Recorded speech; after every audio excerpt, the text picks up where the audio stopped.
Hello, ladies and gentlemen. Green Raven here. Today we shall be reading yet another Choose Your Own Adventure book slash visual novel. This one is called The Caverns of the Snow Witch, or as we just like to call her, Paige. So this is basically visiting homes. This is why you watch me, folks. There goes my witty pun, because my mouth can't. So this game is basically called Visiting Paige at Home. Now, if you watch it, I'm sorry, but you're gonna have to try extra hard if you want that Snow Witch title. You're possibly a witch, but I don't know, Paige just has that snow thing just a wee bit more than you do. Anyways, enough rambling, away we go. Caverns of Paige. Caverns, this is just the basic thing. Alright. We will be playing on, we'll not be playing on hardcore or free read. We'll be just playing default adventure. Right. I'm just gonna skip that part because, Okay, so, you have chosen adventure difficulty. Basically, the way the game's meant to be played. Normal. Not hardcore, which is hard. Not free read, which is easy. Just plain old regular difficulty. Anyways, calculating your stamina. The higher your stamina, the better. Stamina in this game is your health. So let us calculate your stamina. Ooh la la! Ooh la la! We have the second highest possible stamina. So, not bad, not bad. Next, calculating the skill. Skill reflects your swordsmanship. Oh, okay, right. We only roll a single die for this. So, cross our fingers, boys and girls. 9, which is average, which is a shame. Now determine your luck. Your luck indicates how lucky you are. Like all things, luck is just a mysterious number that's applied to everything. Okay, let's see how lucky we are. Well, we're fucked. We have, average. Our fighting ability is average. Our luck is below average, although we are beefed up and pumped up. But beefed up and pumped up means nothing if you can't fight and if you're not lucky enough. So, this may very well be an entirely short Let's Play, folks. But we shall see. Alright. Now choose a potion to take with you. Humph.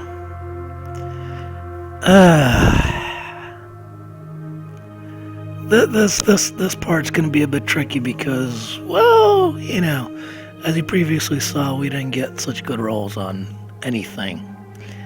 I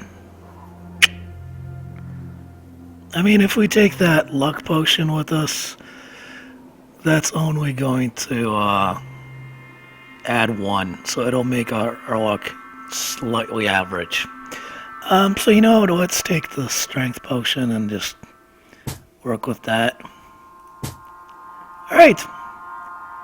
And away you go. May the luck of the gods go with you on your adventure ahead.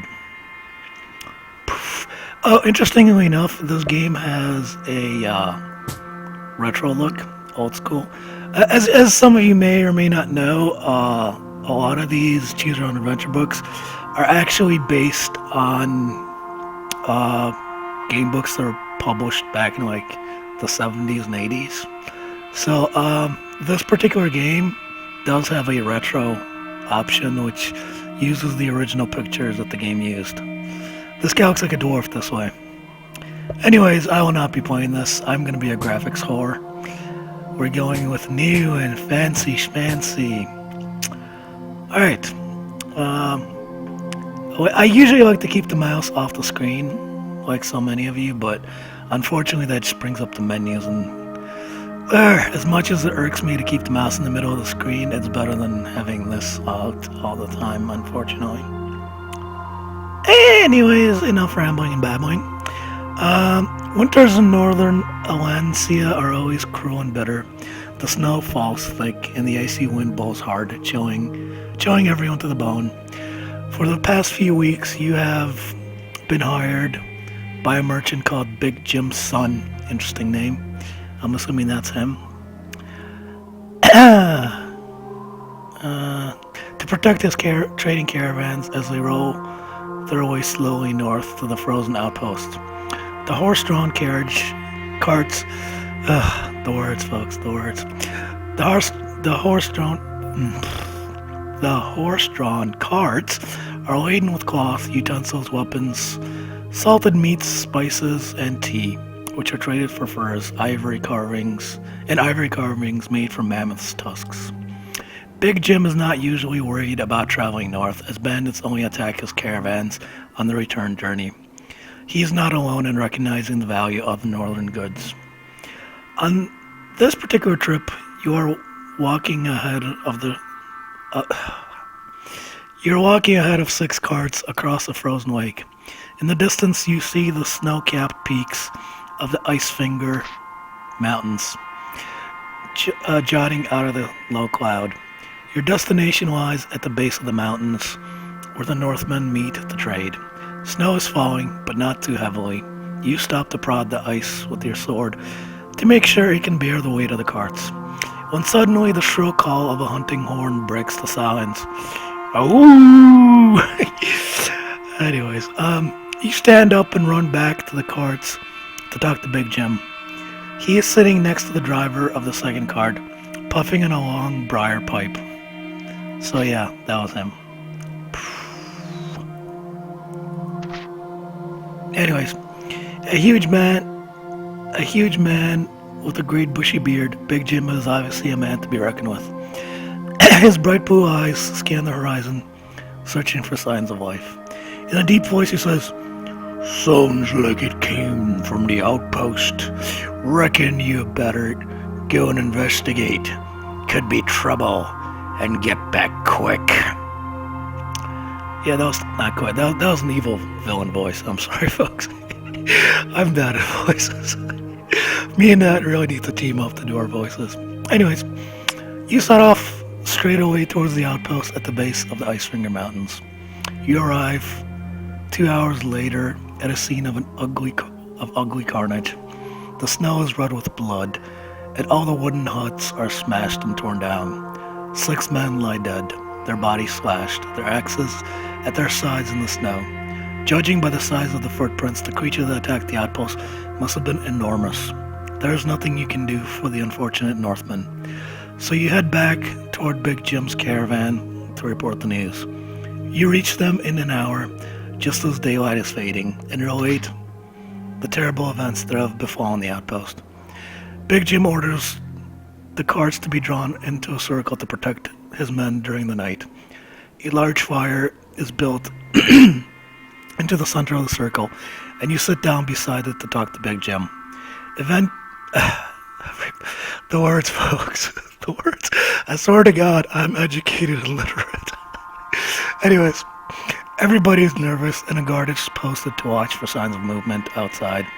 In a low voice, Big Jim asks you if you will hunt the terrible creature. For otherwise his business will be ruined forever. You smile and reply that you will track the beast, but only for a purse of 50 gold pieces.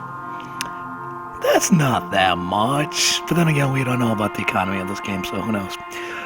Big Jim's jaw drops open, and it takes a great deal of persuasion before he agrees to your demand. The snow finally stops falling as you settle down for the night. Sleep is a long time coming, for your mind is active with thoughts of the impending hunt.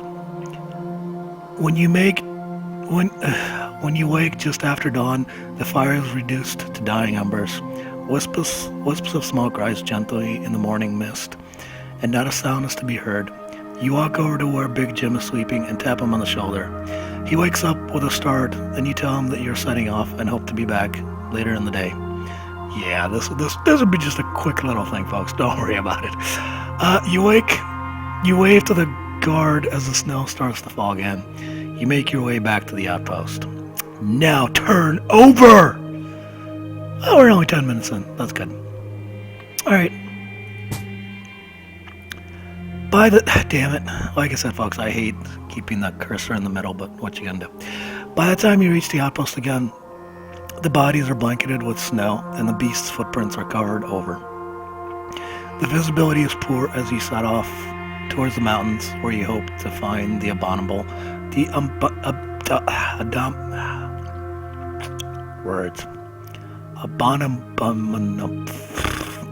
the killer beast. The snow on the mountainside is soft and you sink it up to your knees as you climb slowly up. You soon find yourself at the edge of a crevasse, which is spanned by an ice bridge. If you wish to cross the crevasse by the ice bridge, turn to 335. If you'd rather walk around the crevasse, turn to, let's walk across. And this is where we get screwed, ladies and gentlemen. The bridge is quite narrow and very slippery. Ooh la, oh, apparently slower is better. You needed to roll under your luck of 8 and you rolled an 11. Sadly, your luck is 1 out. Oh well. Let us see our adventure sheet. Our luck is 7. Okay. You're almost over the bridge when you suddenly slip and fall over the edge. Test your luck. You needed a luck score of 7 and you rolled a 4. Excellent. We are lucky. You fall a couple of meters only before landing on the icy ledge protruding from the side of the crevasse. You're lucky to escape with only a twisted ankle. Only a twisted ankle! As opposed to, falling down on a freaking spike icicle thing and being deaded before this adventure even begins. If you're still alive, turn over. Using your sword, you cut hand and toe holds into the side of the crevasse and haul yourself up. Plodding your way through the thick snow, you continue your quest. Using your sword, you cut hand and toe into the side of the crevasse and hold yourself up. Isn't this exactly what it said in the other thing? Whatever. Alright. The wind starts to howl, blowing gusts of snow into your face. You put your head down and stride into it. Above the howl of the wind, you suddenly become aware of another sound. The howling of wolves. Ooh, ooh. That was a horrible wolf sound. I should get my dog to get the... Anyways, you draw your sword while trying to peer through the snow. As if out of nowhere, 2 snow wolves appear in front of you, hunched ready to pounce. They're completely white except for their blood-red eyes.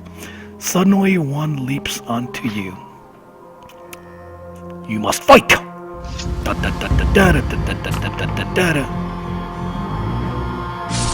Swing!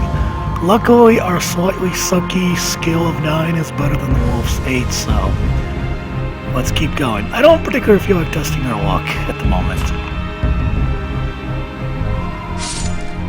Damn it. Yeah. Come on, bitch.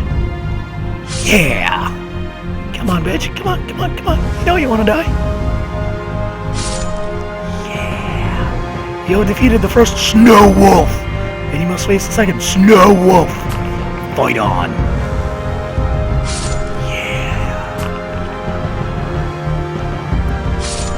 Yeah. Yeah. Yeah.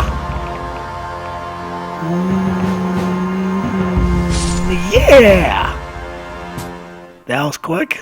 We got lucky, despite the fact that we have only average combat and below average luck, but hey, not going to complain.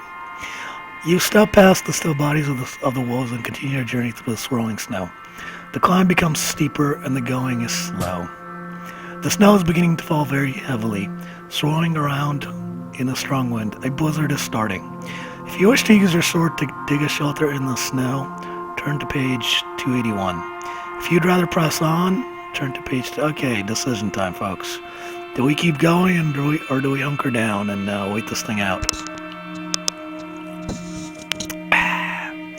This is one of those sort of games where heroics can backfire at you. So,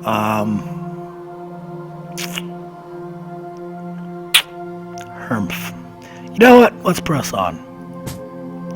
The temperature is well below freezing point and the howling blizzard chills you to the bone. You struggle to walk through the snow, but it drains your energy. You lose 2 stamina points.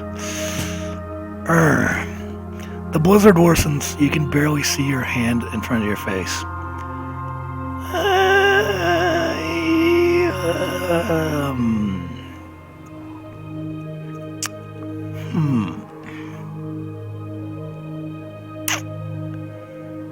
I feel like let's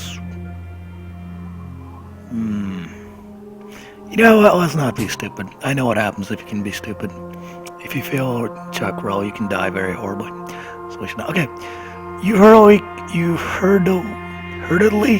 cut blocks of ice out of the mountainside and build a makeshift igloo. You crawl into it as the blizzard blows down the mountain with furious power. Your body heat is retained inside the igloo and you keep warm. However, you must eat 2 rations of your provisions to regain your strength after the tiring walk and the effort of the igloo. This does not increase your stamina. An hour later, the blizzard dies down and you crawl out of your shelter to continue your quest. I'm gonna jump. Actually, no, I'm not gonna anything just yet. Underneath an overhanging rock, you see a small wooden hut built against the side of the mountain. Its roof is piled high with snow, and long icicles hang down from the window ledges. You see a set of deep footprints leading from the hut to the side of the mountain. If you wish to enter the hut, go to page 36. If you'd rather follow the footprints, go to, you know what? Let's just visit the hut. The front of the hut is frozen shut and you have to batter it with your shoulder to open it. There is only one room inside, but the hut containing the belongings... inside the hut containing the belongings of a fur trapper. Traps, furs, and sacks are stacked in a corner of the room. A wooden bed, a table, chair, and some cooking utensils show sign of recent use. The ashes in the fire are still warm. If you wish to put on some logs in the fire and warm up the cold stew in one of the pans. If you'd rather leave the hut, just sit down. The fire is soon roaring and crackling in the hearth. The heat of the flames radiates through your body and you revel in the warmth. The stew is delicious and you feel your strength returning. You gain 3 stamina points. With renewed energy, you decide to leave the hut to continue your quest. As you're about to leave the hut, you catch sight of some weapons lying under the bed. If you wish to take a couple of them with you, turn to page 50. Whatever. If you do not wish to be encumbered by the additional weight in order to leave without weapons, let's steal this guy's weapons. You take a warhammer and a spear before leaving the hut. Outside again in the snow, you set off on the trek in the mountainside, following the footsteps in the snow. The high altitude and thin atmosphere make you pant for breath as you continue your steady climb. You lose 1 stamina. Garble, garble, nuggle, nuggle. If you're still alive, we are still alive. Suddenly, you hear the cry of a human voice, followed by a ferocious roar. Ah! Ah! Not far ahead, you see a fur trapper fighting for his life against a gigantic bear-like beast with long white fur and sharp teeth protruding from its jaws. It is the killer beast you have been hunting, the abominable snowman. You watch the unfortunate trapper being gashed by the Yeti's claws and falling face down in the snow. He deaded. While we were busy eating his soup and stealing his weapons, he was fighting for his life. Whoopsie daisy. Actually, I knew what I was doing. Yeah. You watch the unfortunate trapper being gashed by the Yeti's claws and falling face down in the snow. Incensed by the vicious attack, you scream at the Yeti, "Why, you little?" and run through the snow to attack it. Turn to page 77. Are you carrying a spear? If you are, See, there you go, folks. I have psychic powers, aka I played this game before. Yeah, the first time around, I just went up straight to fight against the Yeti, no spear. So, if you are, turn to page 391. Carefully, you lift the spear in your grasp, aiming at the Yeti. If you have frostbite in your sword arm, we do not. Otherwise... Okay, this is the important part. Gripping the shaft tightly, you pull back your arm and hurl the spear at the Yeti. Roll 1 die. 2.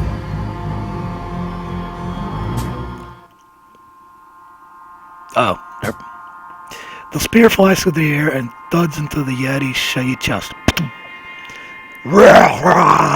It roars in pain but does not fall.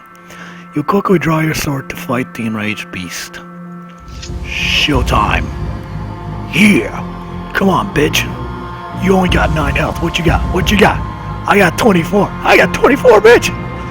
That's why I stopped for the spear, folks. The Yeti is actually has about 20 something health.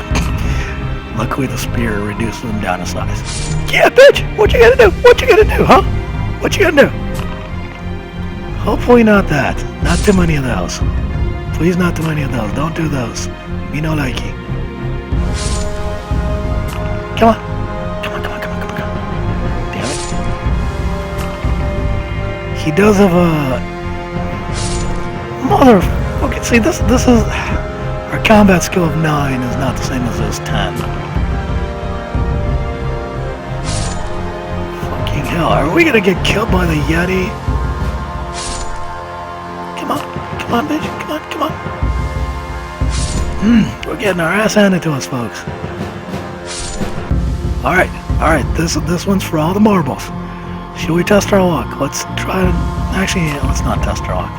Yeah! No, wait, no, that's not a yeah. That's a no, that's no. I didn't see that. Yeah! What you got, bitch? What you got? Yeah! We have taken quite a bit of damage, but we killed the Yeti, because we have a lot of health. You kneel down beside the fur trapper and turn him over slowly. His eyes are barely open, and blood trickles down from the corner of his mouth.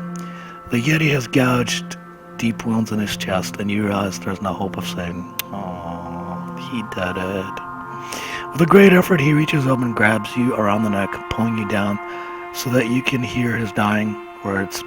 He thanks you for trying to save him and insists on telling you his secret.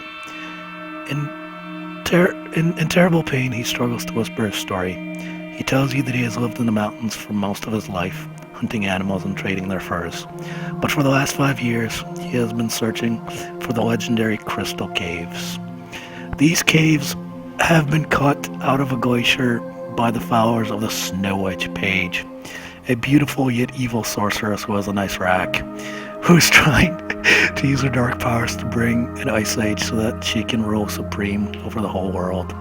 The entrance to the Crystal Caves is high up on this very mountain. It is open, but hidden by an illusion. The unfortunate fur trapper found it by accident only yesterday. Aww. When he saw one of the Snow Witch's warriors seemingly walk straight through an ice wall and disappear. The trapper left a piece of fur hanging over the entrance so that he could find it again the next day. Sadly, the Yetis put an end to his hopes. He asks you to enter the caves to slay the vile Snow Witch Paige and leave her followers without their leader. There are legends about great treasures being frozen in the wall of the Snow Witch's lair, which would provide ample reward. The fur trapper suddenly grips you hard and then falls back silently in the snow. He dead. You cover him with snow before deciding what to do. 50 gold pieces await if you return with evidence of the Yeti's death to Big Jim's son. But the thought of a quest through the crystal caves beneath the Icefinger Mountains excites you, and you decide to set off to find them. We are at 25 minutes, and this is a most excellent place to stop the video. So that's exactly what I'm going to do. I will see you, ladies and gentlemen, in just one moment, or from your perspective in a day or two when I upload the next part. Anyways, right, gonna cut it here.